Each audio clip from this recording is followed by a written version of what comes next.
10, 9, 8, 7, 6, 5, 4, 3, 2, 1, 0.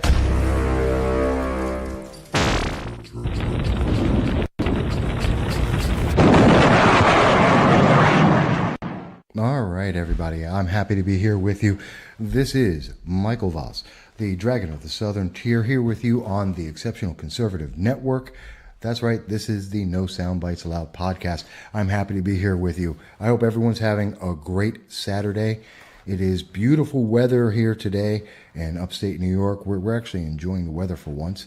It is not raining at this moment. It is not snowing at this moment. And if you look at it a week ago, you might have not been sure that we were in spring. It's just crazy weather out here. But I'm having a good day, and it's really fun to be here with you all. I'm happy to enjoy this time. I hope we're all going to have a great time and a great show. There's a lot of stuff to cover today, and I hope we can get it all in the next 2 hours. Remember, you can be part of the process as well. You can tweet to us over at MV Consult on Twitter. You can reach us on you can reach us on Facebook at the Voss Political Commentary page, and you can leave us messages there. You can, of course, go to our chat room and leave us messages in the chat room, and of course you can call into the show at 607-242-9247. We look forward to hearing from you in any medium. Saturdays are about talking with you and having a conversation with you about all the things that are going on. I'm just picking a couple of topics that I think we should talk about, but of course, you make the difference. I see Tina DeBella is already in the chat room, and I am happy to see her there. Always happy to see Tina and anyone in watching the program. Give me a second as I just say, hi, Tina. All right, wanted to just say hello to her while we had a chance. So I want to go over a lot of different things in the show today, a lot of different things that have happened just in the last couple of days. It's been a crazy week. I mean, it's been incredible. And for the kids, please don't smoke. It's bad for you. It's a horrible habit, but it is my habit. So let's start off with, first of all, I want to say to everyone, if you're in the Binghamton area, please drop by the Belmar Pub, the Park Diner. They are friends of mine. This is not a paid advertisement, but I do like to always mention them in every show because I enjoy their establishments. I love the food there. It's a great place. Please do check them out if you get into the Binghamton area. So let me start off with what just happened in just the last couple of days. We had a great time. A lot of people may not be familiar, but yesterday was the 10th annual Homeless Awareness Sleepout, and that was at the SUNY Broome campus in Binghamton and Broome County, New York. And it was a great event. And I was there. Some people may remember last year today, I was over at the SUNY Broome, the 9th annual Homeless Awareness event. And I was invited back this year to be the speaker at the event and to talk about my experiences with being homeless, which some people may be familiar with. I've mentioned it before publicly. In Broome County alone, there are about 2,000 people who are homeless at any given moment. There's about 300 kids that at any given moment right now in Broome County, they're homeless.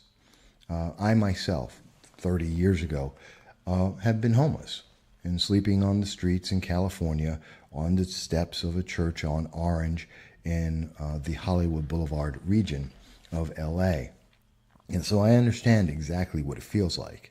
I do understand the terror that comes from trying to sleep in the middle of the open public with people walking around and not knowing if that next sound is someone coming to attack you while you're homeless, sleeping on the street, on church steps. I know what it feels like to know that you have no idea how you're going to get fed the next day, how you're going to be able to get a meal or to wash up, to stay warm in cold weather. I do understand it. And it wasn't, intensely, it was a very tense time in my life. It wasn't years long, but it was long enough that I do understand and appreciate that. And of course, that's why I'm always very proactive and want to be involved with the SUNY broom awareness and just letting people know that we can do more to help those who are homeless. And rather than talk more about it, I want to just play. Fox 40 was the only news station that actually covered the event, and I want you to share with you what that article and what Fox 40 did in their coverage on this. There, it's playing.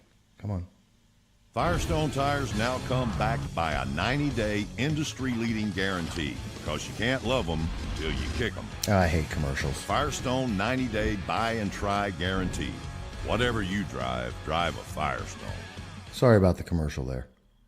Now the weather is in the favor of students taking part in a homeless awareness sleep out at SUNY Broome. Fox 40's Brian Race takes a look. Right now we're having our 10th annual homeless awareness sleep out.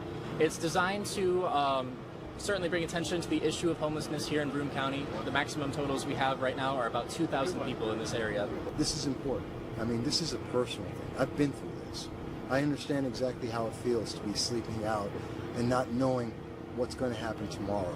And I know that there's literally almost 2,000 people, 300 kids in Broome County right now that are going through that same experience that I went through. So this event is in order to inform the student body here that they're aware of the problem and that they can come up with solutions in order to fix it. Solutions that include donating to shelters and fundraising. I think we made $3,000 that first year. Homeless people are probably the one group who have few advocates compared to almost any other group in our society. So that's the reason why we've tried to sustain this. Advocacy awareness, but what else can you do to help? And certainly we're also taking in donations to help out people who are homeless, because we really want to help them as best we can to make sure that they have the supplies and the food that they need to get by from day to day. So the more people that really come here, the better. And anything we can do to try and help them make more awareness, to get more things to help them, anything that gives them a little more safety, a little more food, I want to be involved in that, and I'm always there to try and help it out. Reporting from Binghamton, I am Brian Race for Fox 40. All right. Firestone tires Oops. now come back by a 90-day industry. Sorry about that, folks. Again, I apologize. Whoops.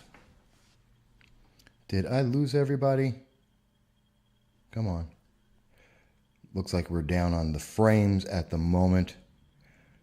Did I kick everyone off? Come on. Oh. Come on. There we go. We're back again. All right. I'm not sure at what moment we may have lost everyone in that. Basically, and I think it was the commercial that did it, we were trying to play the Fox 40 news announcement on the homeless event.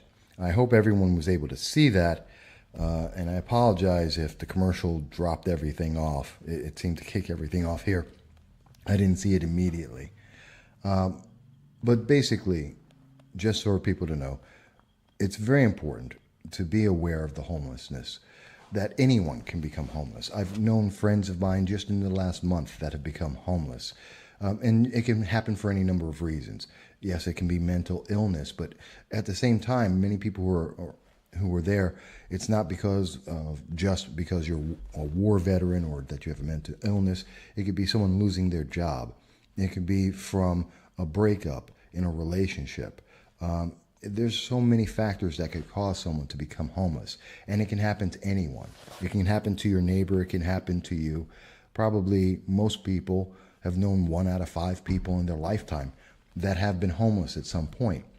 Even with college students, there's an even higher percentage of college students that don't have somewhere to stay.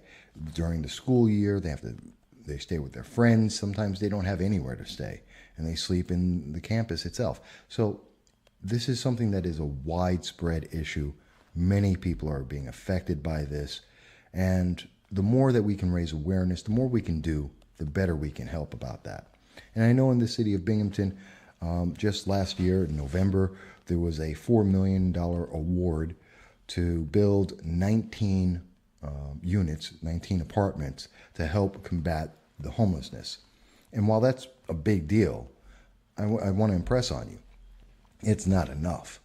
First of all, it's overpriced. The government's spending $4 million to build 19 houses. Come on. You can build an entire apartment complex, a hotel, for $1 million and be able to house 50 to 100 people. So that's one of the problems. Government is not the answer. Government is never the answer, because government will fail. It happens every time. Government, they're spending 4 times, 5 times as much as they need to be able to build a facility to house just a handful of people. There's 2,000 people in just my community that need the help. 300 kids. To say 19 units, that's great. It's nice to have 19 apartments.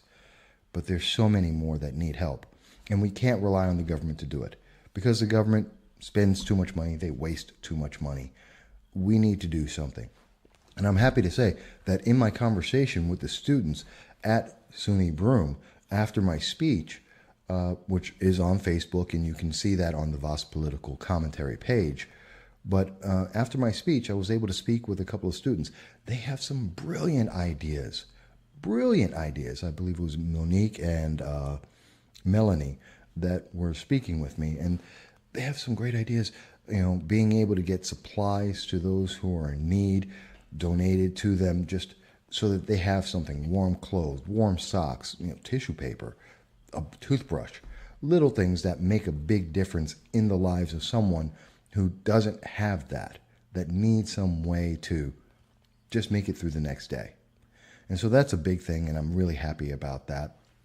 And I hope that's going to be something that we can move forward and be able to do more with. In addition, there was another idea of, tiny houses, being able to have the engineering students to build tiny houses, put them together, give people who are homeless just a little space where they can have that safety, that warmth, the ability to make some meals and to eat like a regular person, and just not have to be out in the cold, in the bad weather. I mean, yesterday was great. It was really nice weather. It was warm. It was sunny. There's clear skies. And as I told the students there, I had hoped that it would be raining. I had hoped that it would be like 40 degrees, just to give them that one moment to appreciate what it is like in bad weather when you have no choice, when you have no option, when you're homeless and you have to be out in that horrible weather because that's all you can do. And that's important. And we have to remember it. That could be any of us. It has been me. It can be you. I hope no one ever has to experience that. But there are people who are experiencing it. And the more we can do to help them, the better it can be. And that's something that I believe is very important, something I believe in deeply, and something that I want to do to help. So, and I hope that Melanie and both of their names, I apologize, I forgot their names. But anyone who's working on this, I want to help them, whether it's with the government or independently of the government, because we don't need government to do everything. We can do this, and we can do it better. And so I want to help. And if we have an idea, let's get those ideas out there, help as many people as we can, because we could be helping ourselves one day. So that's something I wanted to share with everyone. I think it's a very important thing and something that I really believe in. And I'm happy to, next year I'll be at the 11th Annual Homeless Awareness Sleep Out, and I'll help and I'll speak and I'll be there because I believe in this cause, and it's something that I truly, truly work on every year. And I really want to help that out. But of course, when I'm talking about colleges, when we're talking about what's going on in schools at this time, it brings me to yet a different idea, something that's not quite as fun, something that's not quite as interesting. And that has to be the SATs. Now, I'm looking at, and for those who are just listening to this by the podcast, the audio only, This is an article from the New York Times. It says, your questions about the new adversity score on the SAT answered. And this was published on May 17th, yesterday. And for people who are not aware, so just to bring everyone up to speed, there's this new idea that's running around the academic circles that because the question of whether or not race can be considered as a factor for admission into schools, since that's being questioned and that's being brought up and it's going before the Supreme Court, the schools are looking for another way. And for their gender identity politics, their agenda that we see on every college campus across the nation, they're looking for another way to promote that. And so their answer is they want to go with an adversity score. So when you take your SAT, you get an adversity score. And I am livid. I hate this. I think this is a horrible idea. This is one of the most insulting things that I've seen since they decided to say that Ebonics is actually a language and it should be taught in schools, which is stupid and insulting. I think it's as insulting as the ERA, the Equal Rights Amendment. I think it's as insulting as, affirmative action. Because it's insulting to the people who are involved with it. It means, by definition, when the government comes out with these programs, when we see institutions come out with these programs that say that you are so pitiful, that you are so deprived, so deficient, so inferior, that they have to come up with a new category, a new way to insert you into their programs, into life, into society, to take care of you because you can't do it yourself. I find that insulting. And that is inherent.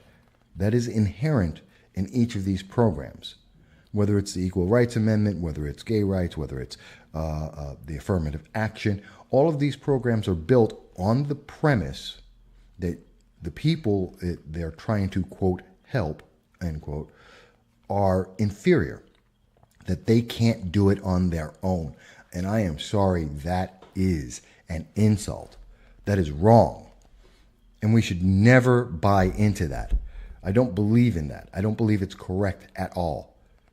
Just because you may be poor, you may be black, Hispanic, Asian, any group, I don't care what it is, gay, straight, transgender, whatever it is, that doesn't make you inferior. That doesn't make you in need of the government's help, the full force and might of the government pushing and mandating that you have to be accepted because otherwise you couldn't be, because you're too inferior to be accepted. That is inherent when you accept things like affirmative action, Equal Rights Amendment, when you accept these ideas, the SAT, the adversity scores, you are inherently accepting the fact that they are saying that you are incapable of being able to live your life, that you are inferior. And I disagree with that wholeheartedly. I reject it. It's part and parcel of the gender and identity politics that we see coming from the far left and the fringe left. I reject that. How dare you say that? I know that that's not what they say in their advertising, in their commercials, in their proponents out there. They don't say this, but that is the meaning of these things. Stop for a second and think about what these things say. You can't do it, so the government must do it for you because you are too inferior to do it. And I'm sorry, I reject that. I reject that wholeheartedly. So I'm very upset about this SAT adversity score that's now being instituted to try and make things more fair. And in the article, the New York Times goes on to say, some of the neighborhood factors that are going to be used for this adversity score are median family income, percentage of households in poverty, percentage of single-parent households, percentage of vacant housing units, percentage of adults without a high school degree, percentage of adults without a college degree, percentage of adults with agricultural jobs, and the unemployment and crime rates. Okay, I want you to think about this. And by the way, they also have a detailed data link which shows the college board who put this together. And these are some of the people who were involved in putting together Common Core, one of the bigger failures in education across the nation. And they have the full list of all the things that are measured from the neighborhood and your high school. Now, this has nothing to do with the individual student themselves. It has nothing to do with the student who took the SAT and whether or not they have been adversely affected. This isn't an individual thing. This is a mandate from institutions telling you that just because you exist, and just because you exist in a certain place, you are inferior. I reject that completely. This is insulting. This has nothing to do with education whatsoever. Okay? And I know people want to say, well, Mike, you just don't understand. Yeah, I understand very clearly. Let me ask you something.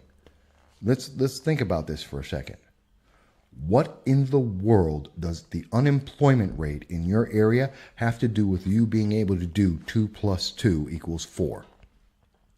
What in the world does the crime rate in an area have to do with you being able to read?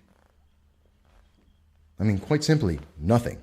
There is no correlation. There is no connection there. Oh, well, you're in an area that has high crime. I grew up in an area with high crime, and did that mean I couldn't read? Of course I could. Because reading a book has nothing to do with whether or not a crackhead is running around out in the street. Unless you're deciding to run around out in the street with the crackhead. And I expect that if you're running around in the street with the crackhead, you're not reading a book. But that's a choice. You don't have to do that. You don't have to be with the crackhead. And if you're running around with a bunch of crackheads, 9 out of 10, you're going to be a crackhead too. Let's be honest about that. So what's that got to do with anything? Unemployment? People are unemployed for lots of reasons. It has nothing to do with a lack of intelligence. We've seen people, remember in 2008, where we had massive, rampant, 10, 12% unemployment throughout the nation? Some of the highest levels of unemployment since the Great Depression. And people are trying to say that somehow if you are unemployed or live in a household where people are unemployed, somehow that means you're less intelligent. Really? What does that have to do with anything? How does whether you are employed or not have anything to do with whether or not you're intelligent? That is an insult. Everyone should be insulted by that because it has nothing to do with anything. Let me ask you, when you're looking at whether or not you're in a single-parent household, what does that have to do with you being able to understand science? Quite honestly, what does it have to do with it? I grew up in a single-parent household. My mother did a wonderful job of raising us. Guess what? I was a huge, avid fan of science. I read all the time. I went to college and I studied chemistry. Much of my scientific knowledge came from my love of science early on in my life. And I grew up in a single-parent household. I have many friends who grew up in single-parent households, also are knowledgeable about science. I know people who are now adults. They're knowledgeable about science, and they happen to be single parents. What does that have to do with someone's knowledge and the ability to convey that knowledge? It has nothing to do with it. It is an excuse. It is an excuse to try and promote a gender and identity politics. It is a way to say that someone is inferior and that they need the help of a government or an institution because they cannot do it for themselves. And if you accept that, you are always beholden to that institution, to that political group, to that government for everything in your life.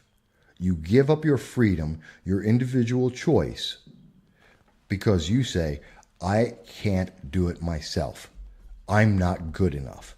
And if you say that you are not good enough, you give them the power of your life, and you are then and forever afterwards only limited to what they are willing to let you do. That's worse than slavery, in my view, because it's willful. You willfully give up your right to this other institution, this political group, these fringe ideas, and say that you are incapable of doing anything other than what they have decided you are able to do. You are no longer an agent of your own life. You are dependent on their direction for your life. That is insulting. And I reject that wholeheartedly, completely. I will never accept that. And I don't think anyone should ever accept that. Let me say that again.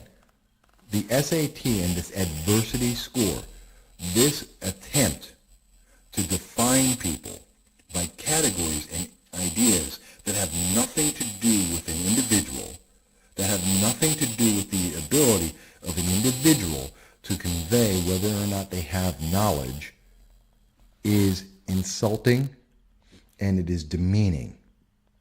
And everyone should be upset about this. This does not do anyone any favors. You are not helping someone. To say that to say that there are vacant houses. I live in a city where 40% of the houses, roughly, are empty. That's because the population left. Okay, this region, Binghamton in particular, Broome County, used to be a hub of manufacturing back in the 80s. And manufacturing escaped New York because of the high taxes, bad regulation, bad government. And manufacturing left. And so the area went from about 80,000 people to 40,000. And if you don't count the illegal aliens in the region, it's actually somewhere around 38,000 people. But remember, the houses that were here for 80,000 people are still here. The houses didn't go away. So you have a huge number of abandoned, empty, and some of them blighted houses. Does that mean that the kids in this region somehow are better or worse than children in any other region? Students here are worse or better off than students anywhere else just because there is a higher percentage of houses that are vacant because industry changed, because government failed, because government policies drove people out? New York State has lost about 1.5 million people, most of them from upstate New York. And you have to ask yourself, when people are leaving these areas, if your neighbor, let's really think about what the SAT is saying here. If your neighbor moves and there's no one in that house, if the apartment next door to you or the house next door to you is empty, how does that make you smarter, more capable, or more knowledgeable? Does it add or subtract in any way? Because the honest answer is no, it does not. Whether or not you have a neighbor next door does not make you smarter or dumber, more knowledgeable or less knowledgeable. We have to think about this. This is insulting. If you think I'm wrong, tell me. Tell me how that's not correct. Please explain to me how whether or not there is someone next door to you, in a house next door to you, a neighbor, makes you smarter or not smart. How whether or not someone is unemployed in your region, not even in your household, in your region, in the area you live in, if someone is unemployed, please explain to me how that affects the ability for you as an individual to add, subtract, and to write a sentence. Please do explain that to me. I really would love to hear this, because the only answer I get out of this is insulting, it is demeaning, and it is wrong.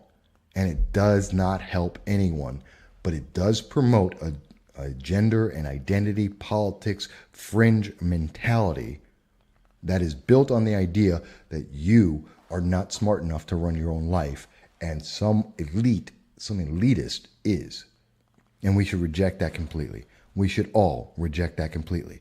But as you heard the little bell go off, it's time for a quick break. So just bear with me and we'll be right back in just a moment.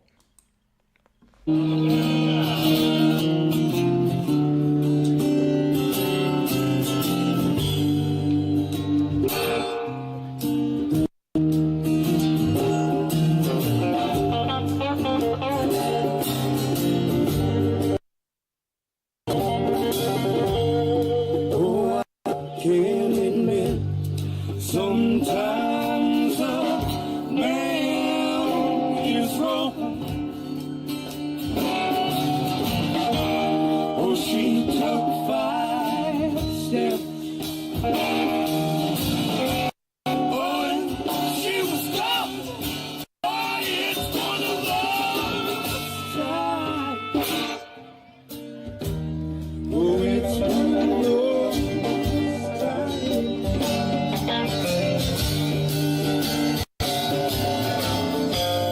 She said, I know you ain't got a cheating heart. Oh, your love is true. You just gotta. She never gonna. Oh, it's one of those times. Oh, it's one of those times.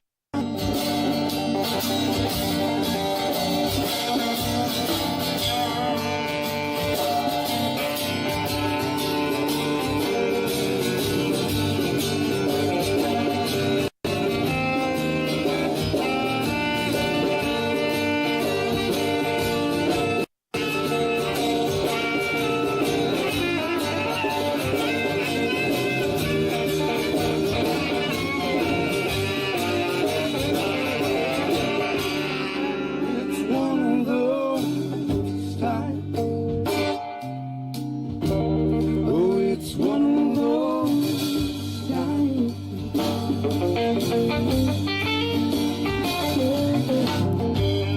Oh, that woman, she don't mean a thing. She just had eyes of fire in a heart so cold. One touch, lost. Oh, it's one of those times. Oh, it's one of those times.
Oh, I can't admit sometimes a man is wrong. Oh, she took 5 steps. Oh, she was wrong. Oh, it's one of those times. Oh, it's one of those times.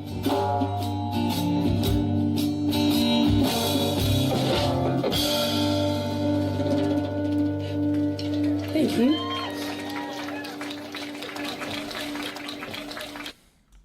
All right, folks, and thank you for joining us back here at the ever so popular No Soundbites Allowed podcast. I am your host, Michael Voss, the Dragon of the Southern Tier, and we are on the Exceptional Conservative Network. I thank you for joining us. I hope you're enjoying the show so far. I enjoy spending my Saturdays with you, and I look forward to hearing your comments about everything we're talking about. So as a quick recap, what we've talked about so far in the show, we spoke a little bit about the SUNY Broome Homeless Awareness Event.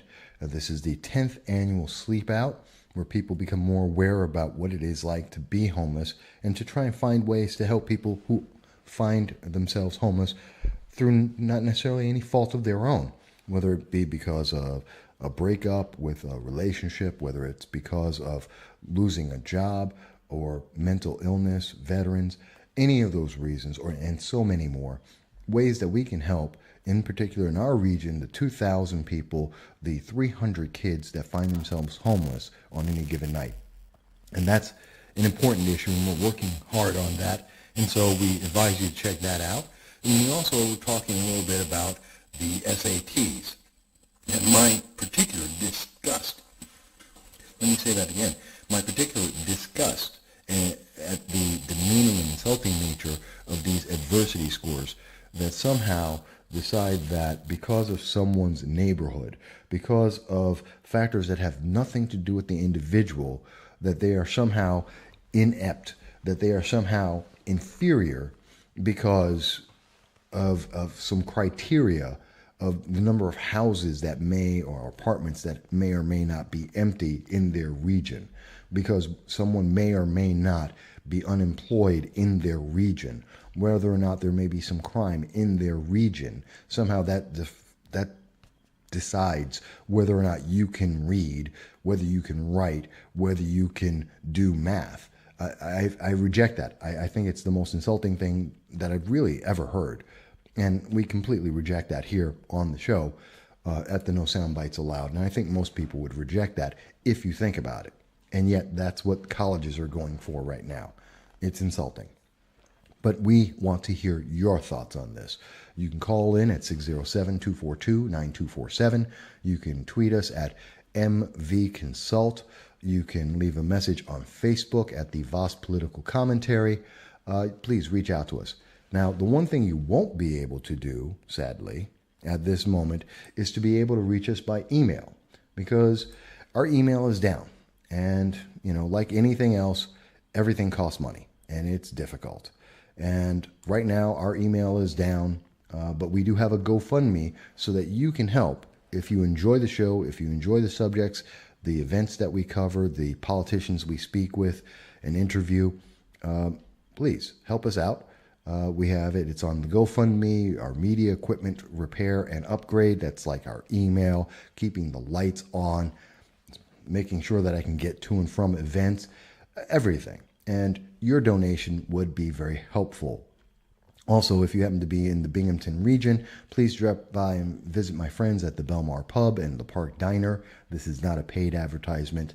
They're just friends of mine. I love their establishments. Please do drop by, say hello to them, and enjoy yourself there. I think you'll have a great time. So that's where the show is right now. But let's go forward, because there's so much more to talk about. And there's plenty of time, but there's always so much more. Actually, we don't have as much time as for all the issues that I wish I could speak about today. But we're talking about things that really are insulting and upsetting.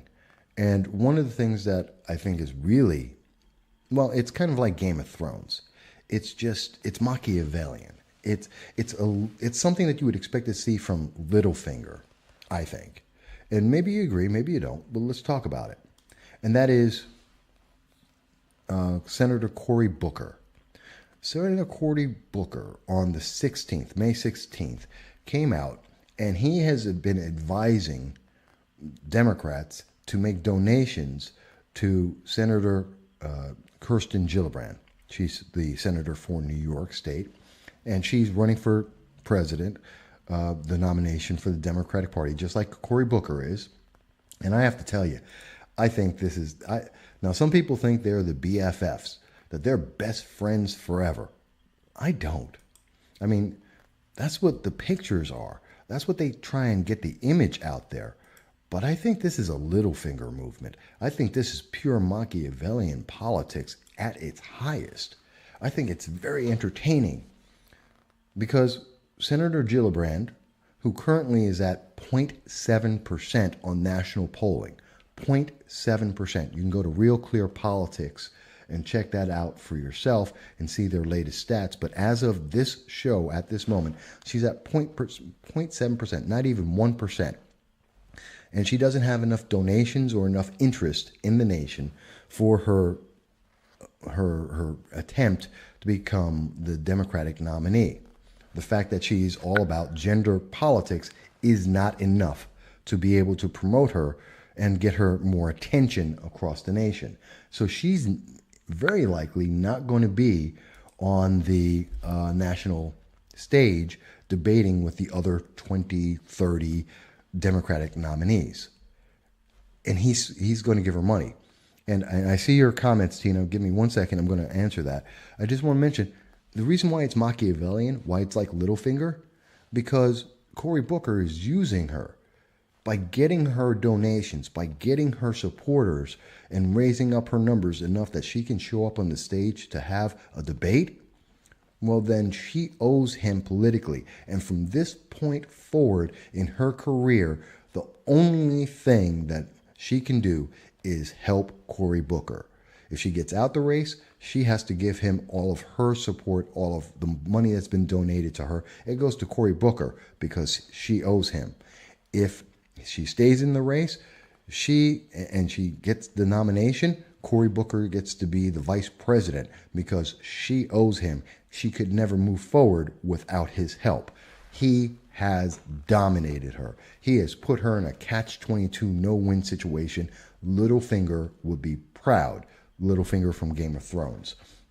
But Tina DeBella mentions, unrelated, and Tina is part of an organization called the Americans for the Restoration of the Constitution, and she's mentioning that they have an annual picnic, which will be on June 17th, that about a month from now, and that'll be at from 6 p.m. until 8:30 p.m. at the Arnold Park in Vestal. And this is their 10th anniversary, their 10th year anniversary. The event is going to be catered by a local business called Phil's Chicken House. It's open to the public. They do ask for RSVPs, and you can reach out to Kathy at 607-97 I can't read today. It's 607 area code 797-9499. Please RSVP by June 9th so that they can have a head count for all the food and all the people that will be there. And of course, I plan to be there, Tina, so thank you for that. So it's nice to get some public announcements out there. But what I was saying is, wrong thing.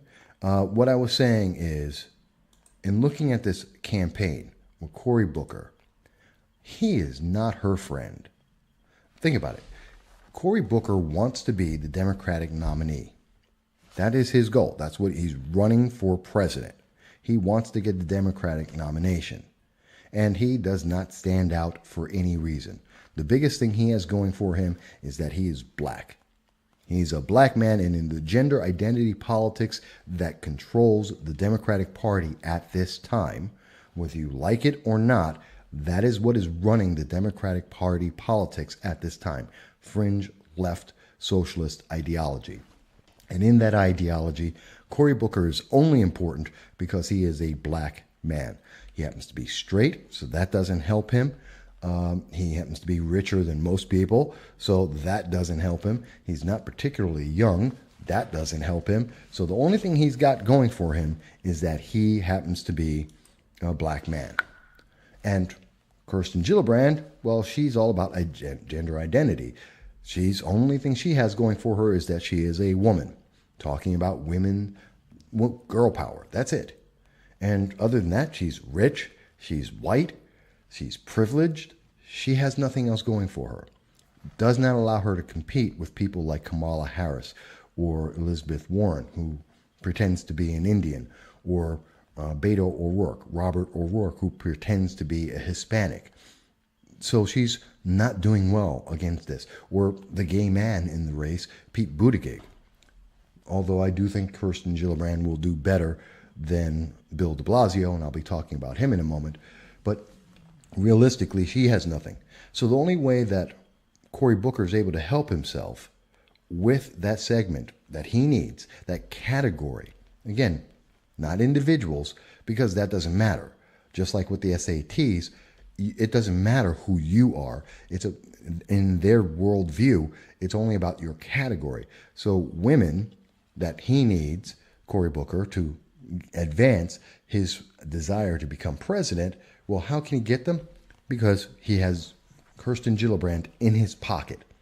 Because he's getting her votes, and he is getting, or polls, he's raising her numbers in the poll. He's going to get her donations and get her onto a stage so that she can debate and make her case for why gender politics is the most important thing in the 2020 race. That's it. And that's how he gets to win. That is pure Machiavellian politics. That is purely Littlefinger in action. When people say Game of Thrones, what relevance does it have? Here it is. This is the real world that it's pulling off of. Now, Tina mentioned in the chat room, Tina mentions that it's BS. She's talking about Kirsten Gillibrand. She whines because she has no support because of her being a woman. Yes. And what a crock. Sounds like Hillary Clinton excuses. Cory Booker does not have a chance of being the nominee. Well, I agree. Tina. I don't think either of them have a chance of winning. I do believe that the Democratic Party is looking for a all-woman vice president, president, the full ticket of all women against the evil, horrible, misogynist President Trump. That's their idea. But they have all these different groups and categories that they have broken the party into. The Democratic Party is completely splintered. It isn't about any individual. It's not about an idea other than socialism. But quite honestly, it's really about you're in this box. Everyone in the Democratic Party is considered in a box, and you're only as important as the box that you fill. And the more boxes you fill, the more important you are. That's why Pete Buttigieg is so much more important than Andrew Yang, because Pete Buttigieg fills a better box. He's a gay man. Andrew Yang, while he's Asian, which would be important because that's a minority, he's rich. And he has nothing else to say. So he's not nearly as important as is Pete Buttigieg, because being gay is more important than being Asian on the Democratic Party checklist of categories. And that's how they rank you. And it's absolutely no different than the way that the adversity score at the SAT is ranking people. You're only as important as that group that you fill. And if you don't fill enough boxes, you're unimportant. If you happen to be rich or older or white or a combination of all those things, if you happen to be just black and a straight man, you're not as important. If you're a straight black woman, you're not important. If you're an Asian, you're not important, because that's just one box. You have to have more boxes. You have to fill more groups. You have to be a socialist. You have to be gay. You have to be transgender. You have to be some kind of victimhood, or a combination of multiple victimhoods, so that you can advance and therefore you can move forward. And that's why we see Kamala Harris doing so well. Because I don't see Bernie Sanders, I don't see Joe Biden, making it to the end of the race, because they're old, rich, white men. Straight men at that too. They're not going to make it at the end of the day. That's not what the Socialist Party, that's not what Alexandria Ocasio-Cortez is promoting. That's not what Representative Tlaib is promoting. Omar Tlaib. Oh, no, it's Omar Elan, who's also a representative. That's not what she's promoting. That's not what Tlaib is promoting. That's not what Alexandria Ocasio-Cortez is promoting. It's not even what Bernie Sanders is promoting. They're promoting the gender identity politics that says that you're only important if you have enough categories. And again, that's why you see Cory Booker putting the rich white woman in his pocket as the black man. He has more priority than she does, which may be also why he has better polling numbers at 2%, 2.4%, than she does at 0.7%, because he fills better boxes. And so he's going to put her and her money and her supporters in his pocket, and she owes him forever. And how is she going to pay that off? You have to wonder. You have to wonder. Now, Tina also goes on to say that I hope they go that route for all women, because not one of the women they have out there is truly a viable winner. Well, I personally agree as well. I don't believe that just going on the idea of gender politics is a winning strategy. I don't see how that can help anyone. I think it's a failing strategy. Dividing the nation, dividing people, valuing people based on the category they are or where they live it's not American. It's not helpful. But this is what the Democratic Party believes. And I have a comment that just came to me off of Facebook. John mentions, honestly, this is a terrible idea, and it's a short-term solution to the problem that is the SAT and standardized testing system. So that was one of the comments that came to me off of Facebook as I'm looking through. So again, one of the issues we're talking about. And notice how these are all connected. To get into college, it helps to be in more categories, more boxes filled. You have to be more of a victim. The bigger the victim you are, the more that these institutions, this government, these political ideologies are going to help you, quote unquote. They're going to help you by telling you this is all you can do. Here's the limit. We're going to let you get to this point, and you're going to owe us for life. Exactly what Cory Booker is doing to Kirsten Gillibrand. You're going to owe for life. You can only succeed as much as I will allow you, or they will allow you to do so, because you owe them, and you are too inferior to them to do anything about it. That is insulting, folks. That's the Democratic Party. That is the Democratic ideology at the moment. That is democratic socialism. That is in our colleges. That is in our schools. That is in our politics. And that is insulting, and we need to stop that. That is my personal opinion. You are more than welcome to text, to comment, to chat, or to call in and tell me I'm wrong. I'm willing to hear that.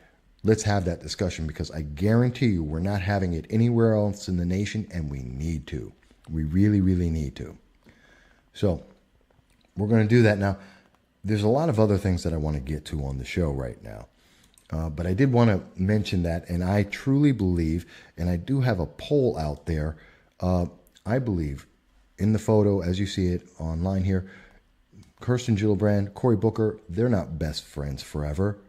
This is Littlefinger. This is Machiavelli. This is Brutus stabbing her in the back. That's what I believe. You can tell me if you think I'm wrong. I'm looking forward to that. But what else we wanted to talk about here, and we're going to be taking a break shortly, but I got to get into shame. This is Game of Thrones shame time. Fran Lebowitz. Fran Lebowitz it's insulting. It's aggravating. And I want to talk a little bit about her when we come back from the break, starting our new hour. Fran Lebowitz was on Bill Maher's show yesterday, and his Friday program for Bill Maher's, what's that program? I forget what it's called. Bill Maher's, well, it doesn't matter. Bill Maher has the HBO show, and he talks, it's like politically incorrect. It's a far left HBO program. She was the guest that came on, and she decided to suggest killing the president. She wasn't mistaken. She wasn't confused. She didn't not know what she was saying. She made it very clear, a very clear and very direct threat against the president, and she's proud of it. And she only started to back away from it once they started getting backlash on social media. And then she said, well, I misspoke, or you misunderstand. It's always, you ever notice, it's always that we misunderstand what they say. So whenever we see these politicians get in trouble, we misunderstood. No. You're not smart enough. Remember, you didn't have a good enough SAT score. You live in an area that has unemployment. You're not smart enough you had a single parent, or you are a single parent. You're not smart enough to understand what they're saying to you. So you misunderstood when they make a very direct statement, and that's your fault, not theirs. It's not Fran Leibowitz's fault that you didn't understand this. And when we get back from the break, I'm going to take a break. When we get back at the top of the hour, I'm going to go over this with you. And I'm going to let you hear her words in context, so you will hear exactly what she said. And please tell me how anyone else is misunderstanding what she said, or how having an extra cup of coffee makes it better or worse. Because those are the two excuses that she's using now to say, well, no, you just don't get it because you're too stupid. And if you had a better SAT score, if you didn't live in a neighborhood that had unemployment, if you didn't live in a neighborhood where your neighbors lived next door to you instead of an empty apartment, well, then you'd be smarter. This is insulting. But, and Tina mentions the left is so hateful and vile. There was no misunderstanding any of this. I agree, and I agree. There was no misunderstanding what she said. But when we get back in the next, we're going to take a quick break. This will be a short break, and then we'll come back and we'll really get into this and explain exactly what she said, let you hear it, and then we'll go forward from there.